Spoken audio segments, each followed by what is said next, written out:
नमस्कार, आपके साथ मैं हूं अर्पिता आर्य और आप देख रहे हैं बिजनेस आज तक, जिसमें कारोबार जगत की हर छोटी बड़ी खबर से हम आपको कराएंगे रूबरू। बुलेटिन की शुरुआत करते हैं टॉप 10 न्यूज से। आईपीओ प्राइस से 9% नीचे हुई पेटीएम की लिस्टिंग। निवेशकों को हर एक शेयर पर 195 रुपए का घाटा हुआ।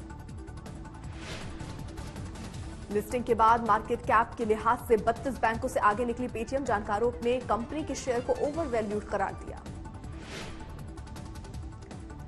एलआईसी का आईपीओ जनवरी मार्च तक आ सकता है। देश के सबसे बड़े आईपीओ के साथ दुनिया की दूसरी सबसे बड़ी बीमा कंपनी बन सकती है एलआईसी। सेबी ने निवेशकों के लिए नया चार्टर जारी किया। सिक्योरिटी मार्केट में निवेश के दौरान नुकसान से बचने के लिए सेबी ने डूज एंड डोंट्स को चार्टर में किया शामिल। क्रिप्टो करेंसी पर पीएम ने सभी देशों से मिलकर काम करने के लिए कहा। मोदी ने कहा, गलत हाथों में जाने से युवाओं के भविष्य को खराब कर सकती है क्रिप्टो करेंसी। इकोनॉमी में तेज रिकवरी के असर से यूबीएस ने 2021-22 के लिए जीडीपी अनुमान 8.9% से बढ़ाकर 9.5% किया। सरकार को 10% ग्रोथ रेट का है भरोसा।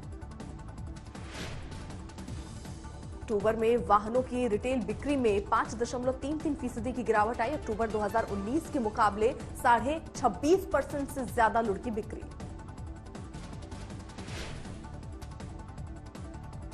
महिंद्रा एंड महिंद्रा की गाड़ियों पर मिल रहा है 82,000 रुपए तक का डिस्काउंट। 30 नवंबर तक स्कॉर्पियो और एक्सयूवी 300 समेत कई गाड़ियों पर मिलेगी छूट। व्हीकल एक्सप्रेस पे पॉलिसी के कारोबार में उतर सकती है टाटा मोटर्स। फ्रेंचाइजी मॉडल के तहत वाहन कबाड़ केंद्र स्थापित करने की बनाई योजना। इंडोनेशिया के हाई ग्रोथ वाले एविएशन सेक्टर में जीएमआर एयरपोर्ट्स की एंट्री। इंडोनेशिया में मैदान एयरपोर्ट के डेवलपमेंट के लिए बोली जीती।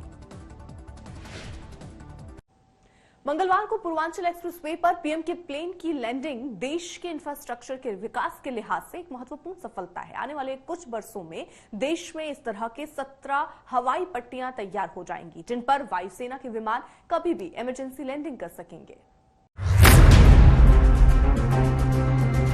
पूर्वांचल एक्सप्रेसवे पर पीएम के विमान की लैंडिंग वैसे तो एक दुर्लभ नजारा कहा जा सकता है, लेकिन ये इंफ्रास्ट्रक्चर के क्षेत्र में तेज तरक्की करते भारत की सुनहरी तस्वीर भी है। ये नए भारत की ताकत और इंफ्रास्ट्रक्चर को मजबूत बनाने की भारत की सोच का सबूत भी है।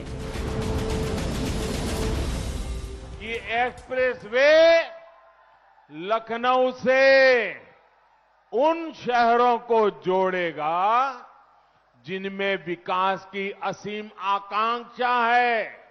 योगी जी के नेतृत्व में 22,000 करोड़ रुपए से ज्यादा भले खर्च किए हो, लेकिन भविष्य में ये एक्सप्रेसवे लाखों करोड़ के उद्योगों को यहां लाने का माध्यम बनेगा। एक्सप्रेसवे पर विमान की लैंडिंग के ये नजारे आने वाले दिनों में बेहद आम हो जाएंगे।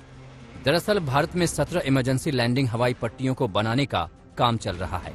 इमरजेंसी लैंडिंग की ये सुविधा जिन हाईवेज पर बनाई जाएगी वो पश्चिम बंगाल, पंजाब, हरियाणा, गुजरात, जम्मू कश्मीर, असम और आंध्र प्रदेश में है। इनमें से कुछ हवाई पट्टियां पश्चिम बंगाल के खड़गपुर से लेकर उड़ीसा के क्योंझार, आंध्र प्रदेश में नेल्लौर से ओंगोल और गुजरात में भुज से नलिया तक प्रस्तावित हाईवेज पर हैं।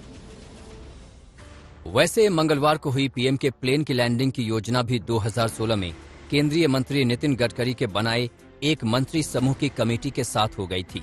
इस कमेटी में रक्षा मंत्रालय भी शामिल है, जिसने वायुसेना को इस तरह की इमरजेंसी लैंडिंग तैयार करने की संभावना तलाशने के निर्देश दिए थे। अक्टूबर 2017 में भारतीय वायुसेना के फाइटर जेट्स और ट्रांसपोर्ट में काम आने वाले विमानों ने लखनऊ आगरा एक्सप्रेसवे पर लैंडिंग की थी।